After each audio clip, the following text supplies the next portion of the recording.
To set, press and hold home button function to launch Google Assistant on your Galaxy Watch. You can do so from your watch setting menu and from the wearable app on your phone. As the example, we will do so from the wearable app on Samsung Galaxy S25 Ultra. On your phone, go to the app screen, find wearable app, and then tap it. Tap watch setting. Next, tap button and gestures.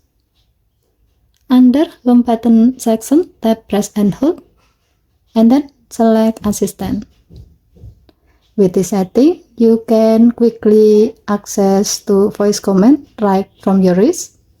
It's a smooth way to stay hands-free while checking your schedule, sending text, or asking quick question right from your watch. To see how it works, press and hold the home button on your watch to instantly launch Google Assistant.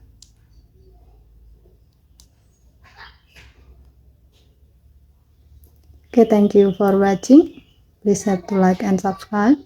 Have a nice day.